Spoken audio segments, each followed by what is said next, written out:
اول ما الشتاء بيدخل بتلاقي الناس بتبدا تحس بالاكتئاب، والناس اللي موجوده مش في بلدها واللي بتحب بلدها وهي مش موجوده في بلدها بتلاقيها بتبدا تقول لك انا عندي حنين للوطن، او الحنين للوطن بتاعهم بيزيد وقت الشتاء جدا. فبمناسبه ان الناس بتحس بالحنين للوطن والغربه في الوقت ده من السنه، فحابب ان انا اكلمكم بعد 7 سنين غربه عن غربتي بشكل عام.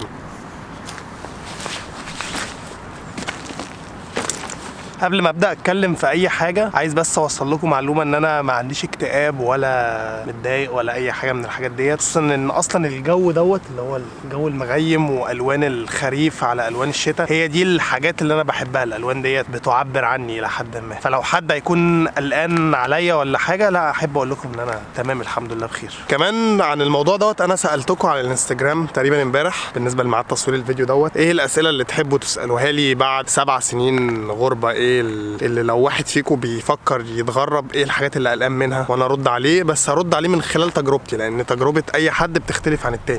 ما ينفعش نعمم اي حاجه، وما ينفعش نقول ده حلو قوي او ده وحش قوي في اي مجال من الحاجات، ان هي بتبقى تجارب عن الناس او تجارب من الناس. ما ينفعش ان احنا نعمل. الجو برد بس بشكل منعش، مبسوط من الجو، بس ده جو مش اي حد ينبسط منه بصراحه، لان درجه الحراره دلوقتي تقريبا 0-1، شويه هوا كمان ممكن تكونوا سامعينه في الميكروفون مش عارف، مش اي حد يحب الجو ده.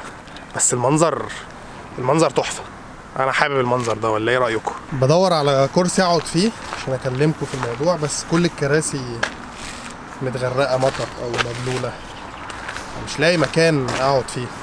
غالبا لو ما لقيتش مكان اقعد فيه فهكلمكم وانا بتمشى معاكم، مفيش حل تاني. بما اني مش لاقي كرسي فخليني ابدا باول سؤال انتوا سالتوه، واكتر سؤال اتسال منكم على الانستجرام: بدايتك كانت صعبه ولا كانت سهله في وجودك في المانيا؟ عايز اقول بكل بساطه البدايه كانت من اصعب البدايات، لان انا جيت وما كانش ليا اي حد هنا. يمكن اللي هونها شويه ان عبد الله صاحبي كان معايا، بس غير كده الموضوع كان الى حد ما صعب. اول ما جيت انا كنت جاي انا وعبد الله، ما كانش معانا مكان نسكن فيه، يعني جايين حرفيا ما نعرفش احنا هنبات ليلتنا فين. وستر ربنا ان احنا لقينا سكن زي كده هوستل للشباب، رحت فيه انا وعبد الله، قضينا فيه يومين، وده كان حل مؤقت وخرب على طول، لان قالوا لنا ان الاوضه اللي انتوا فيها في الهوستل محجوزه لحد تاني من النهارده ولازم تمشوا، فبقينا في الشارع. وبعد كده رحنا لسكن الطلبه، بتوع سكن الطلبه قلنا لهم ان احنا اهو شنطنا بتاعتنا ومفيش مكان نقعد فيه، وربنا ستر وادونا سكن طوارئ، وبعد كده اخدنا السكن. فكانت البدايه مش احلى بدايه في الدنيا، رغم ان احنا جينا في الصيف وكان الجو حلو، ما كانش الجو برد زي دلوقتي، بس لا البدايه كانت تقيله جدا جدا جدا. كمان اصعب حاجه الواحد كان بيفكر فيها في البدايات هي الفلوس، وانت مش عارف حد ومش عارف تدور على شغل كويس تشتغله علشان تصرف على نفسك. فكانت الموضوع مريب شويه، لانك انت باصص على حسابك في البنك اللي انت حاطه عشان تيجي، والحساب كل يوم بينقص من البنك، وانت عارف ان في يوم من الايام لازم تشتغل، لانك لو ما اشتغلتش خلاص هتشحت. وانت ماضي قبل ما تيجي انك انت في فيزة الطالب، انك انت لازم تصرف على نفسك، ولو فلوسك خلصت اهلك يساعدوك بفلوس تانية. طبعا اهلي كانوا حاطين كل ما يملكوا ومساعديني باقصى ما يمكن عشان اوصل البلد، فاوبشن ان انا اكلم اهلي اقول لهم هاتوا فلوس تاني دي كانت من رابع المستحيلات اللي انا اعملها. لازم اتصرف والاقي حل غير كده. لكن على المستوى النفسي بقى، بغض النظر عن المادي بقى وبهدله السكن وكده، لا المستوى النفسي كان زي ما يكون واخد حقنه بنج، لانك انت مش فاضي تفكر على المستوى النفسي او تفكر انك انت بعيد عن اهلك في وسط كل المشاكل والتحديات اللي بتجيلك، خصوصا اول ما جيت ودي اول مره تكون موجود في بلد غريب ومفيش اي حد جنبك من اهلك. انت ممكن يحصل اي كارثه في اي وقت واهلك لا يعلموا عنها شيء الا ممكن بعد ايام لو وصل لهم خبر ولا حاجه لا قدر الله. فكان ذكريات بقى بالنسبه لي، ذكريات من 7 سنين مده كبيره، خصوصا ان انا جيت المانيا وانا عندي 22 سنه، دلوقتي عندي 29 سنه. يعني قضيت مثلا في المانيا نص اللي انا قضيته في مصر، او تلته، ازيد من تلته بشويه مش عارف. المهم يعني قضيت فتره مش قليله في المانيا. على فكره انا عاجبني قوي اسئلتكم، يعني اسئلتكم بتفتح فيا في دماغي حاجات انا عملتها بشكل بديهي، فلو هي في وقت من الاوقات هتفيدكم فانا مبسوط جدا يعني. خصوصا ان في اكتر من حوالي 300 واحد كتب لي اسئله، طبعا في منها اسئله مكرره وهي دي الاسئله اللي انا شغال عليها، والاسئله الخاصه بيكم انا جاوبتها يعني، بعت للناس رسائل على الخاص على طول ورديت عليهم. المهم يعني كل الاسئله اتعاملت معاها. لو انتوا بتحبوا تتواصلوا معايا بشكل مباشر ما تنسوش ان انتوا تتابعوني على الانستجرام، وهتلاقوا بقى ايه ستوريهات وحركات اول باول بعد كده.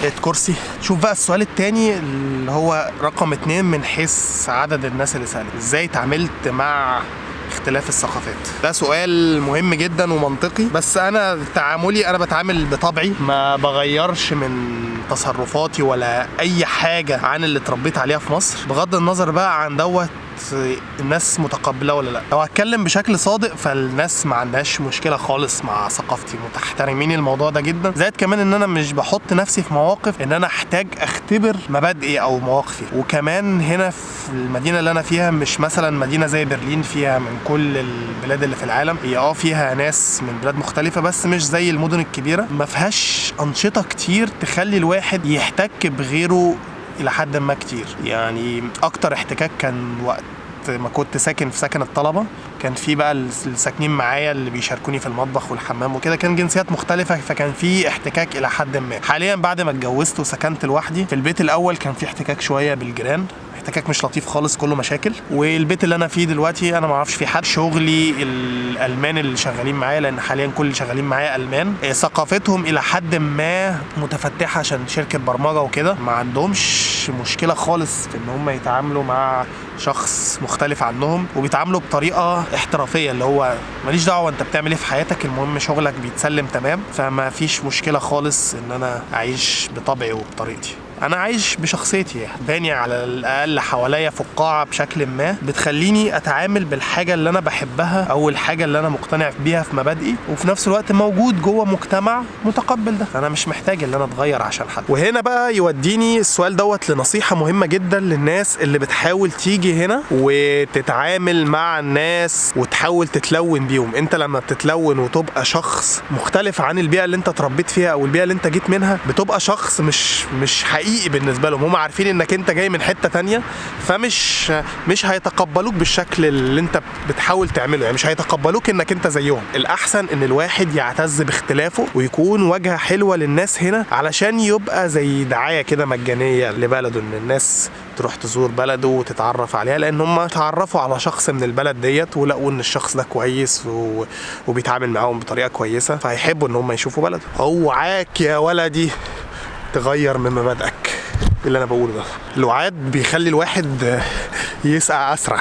انا قررت بعد ما تعبت ان انا الاقي كرسي ان انا افضل اتمشى واكمل مشي، عشان لو قعدت حبه حلوين كمان ممكن اتجمد وانام وانا قاعد. السؤال الثالث وده سؤال برضو منطقي، اسئلتكم والله جميله. هل انت لما سافرت في علاقتك ببعض الناس اتقطعت او قلت؟ الاجابه ببساطه ايوه اكيد، لان انا بعدت عنهم، واللي بعيد عن العين بعيد عن القلب مثل الشعب الشهير. فاكيد في ناس علاقتي بيهم قلت جدا، بس على العكس في ناس جديده تعرفت عليها سواء هنا في المانيا او في مصر بعد لما سافرت، وعلاقتي بيهم على احسن ما يمكن، مع انها علاقه كلها اونلاين في اونلاين وعمري ما اتقابلت معاهم، بس اتبنت عن طريق ان انا سافرت، لان اهتماماتنا الى حد ما قريبه، عرفنا بعض على النت وتواصلنا. فزي ما الغربه اخذت مني اصحاب ادتني برضو ناس، فهي علاقه خد وهات، مفيش اي مشكله. السؤال بقى بتاع التجارب الصعبه حدث ولا حرج. يعني التجارب الصعبه موجوده في اي مكان، سواء انت بقى في مصر سواء في المانيا، في بلدك مش في بلدك، في تجارب صعبه على طول. بس من اكتر التجارب الصعبه اللي انا مريت بيها وكانت سببها الرئيسي الغربه، هي ان انا اضطريت ان انا اتجوز بعيد عن اهلي. ده يعتبر زي ما تقول الاكستريم، لان الجواز هي مره في العمر، بس عملت ده من غير اهلك، ودي تجربة مش لطيفة وما اتمناش اي حد يعدي فيها، بس الحمد لله. من التجارب الصعبة برضو اللي الواحد بيعيشها دايما في الغربة، واكيد دي ناس كتير مقتنعين معايا بنفس الكلام، انك انت مثلا في المواسم يجي رمضان عليك وقاعد بتفطر لوحدك، دي بالنسبة لبعض الناس سبب مش قليل ان الواحد يجيله اكتئاب من الغربة. وقت الاعياد، اي حاجة فيها تجمع اسري طبيعي وانت بتعملها لوحدك، دي بتبقى صعبة جدا على البني ادم كمغترب، بس ليها حلول برضو.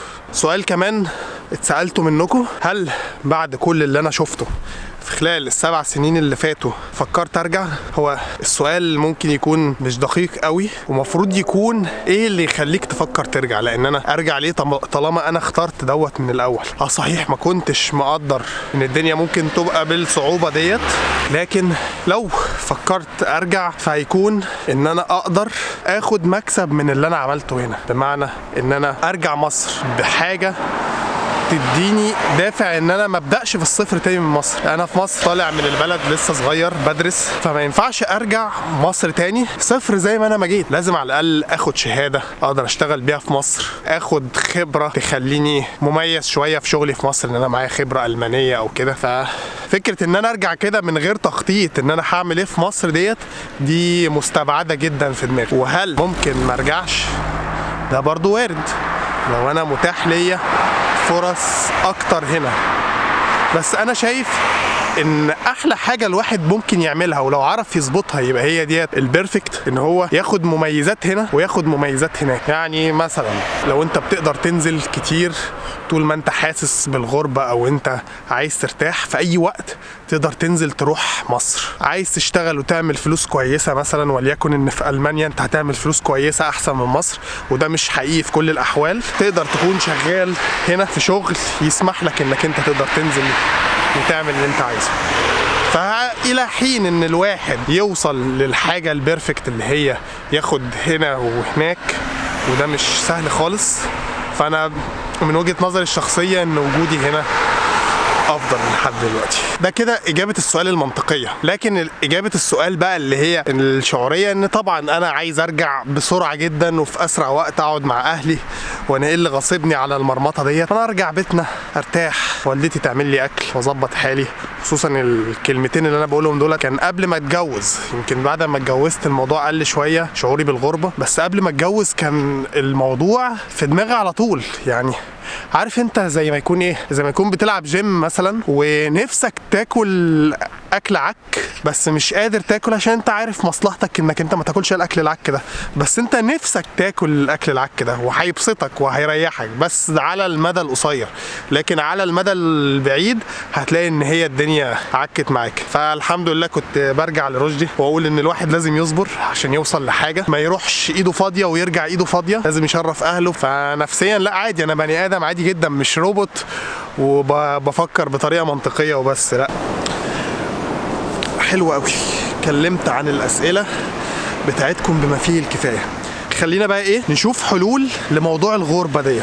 ايه الحاجات اللي انا بعملها علشان اقلل شويه شعوري في الغربه؟ اول حل ممكن الواحد يستغله ان هو يستغل التكنولوجيا. دلوقتي الموضوع غير زمان خالص. زمان كان الواحد عشان يعرف اهله ان هو بخير بيبعت لهم جواب يوصل بعد شهر ويعلم لو وصل ولا ما وصلش، لكن دلوقتي احنا بنتكلم معاهم على الواتساب على الماسنجر اول باول، صوت وصوره، بنشوف الاحداث. لما ترجع بلدك بعد سنه ونص ولا سنتين ولا 5 سنين مش هترجع تلاقي اخوك فجأة اتغير، لا انت بتشوفه صوت وصورة وبتعرف ايه التطورات اللي بتحصل وبتاع. فدي حاجة تخلينا شوية الى حد ما نحس بان الغربة مش قوية زي زمان. تاني حاجة بتخلي الواحد يقلل احساسه بالغربة هو ان هو يضيع وقت فراغه في اي حاجة مفيدة وما يسيبش نفسه للشيطان خالص. يعني انت طول الوقت طول ما انت بتجتهد وبتبذل مجهود وبتشتغل وبتتعب وفراغك مليه هوايات كويسة، بتقرا كتب، تصور فيديوهات يوتيوب، كل الكلام دوت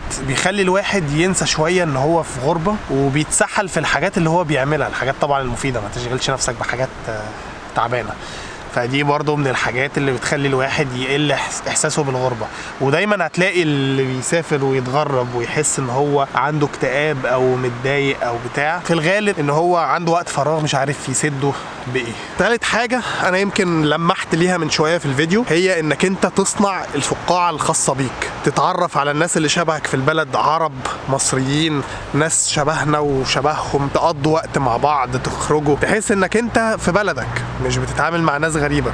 دي برضو حاجة بتخلي الواحد ما يحسش بالغربة. وانا يمكن من اكتر الحاجات الحمد لله اللي ساعدتني هنا ان انا في شباب كتير اتعرفت عليهم وهم جايين يسافروا. في الاول كنت بساعدهم او بيسالوني عن السفر ووصلوا هنا البلد، وبعد لما وصلوا بقينا اصحاب وبقينا بنقضي الوقت مع بعض عشان ما فيش اي واحد فينا يقع ولا يحس بالغربة ولا يجيله اكتئاب. دايما كلنا مع بعض، ما فيش حد في حاله لوحده، حتى لو كل واحد انشغل بس برضو بنتجمع مع بعض وبنتعامل وبناكل مع بعض. في رمضان بنعزم بعض. كل الحاجات دي مهمة جدا، حتى لو انتوا شايفينها ان هي ممكن تكون تافهة وانا عايز اعيش حياتي لوحدي. الحاجات دي مهمة جدا وبتخلي الواحد يقلل احساسه بالغربة. الحاجة الرابعة بقى والاخيرة، مفيش حاجة تانية في بالي، انك انت لو تقدر تكون اسرة في الغربة كونها. الاسرة بتخلي الواحد يبني زي ايه، وطن جديد ليه، بتخليه يحس ان هو مش متغرب خالص وينسى اصلا ان هو متغرب. لان انك انت يكون عندك زوجة وابن ديت حاجة فعلا مش هيقدرها غير اللي جربها، خصوصا لما تكون اخترت صح وزوجتك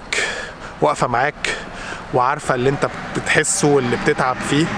فكل دوت هيبني معاك شعور انك انت انشأت وطن جوه الغربة. الدنيا خلاص بتليل، اعتقد ان انا ما عنديش حاجة تانية اقولها في الفيديو دوت. فلو الفيديو عجبكم متنسوش تعملوا لايك، ولو مش عاملين سبسكرايب لحد دلوقتي اعملوا سبسكرايب، وان شاء الله اشوفكم قريب جدا. يلا سلام.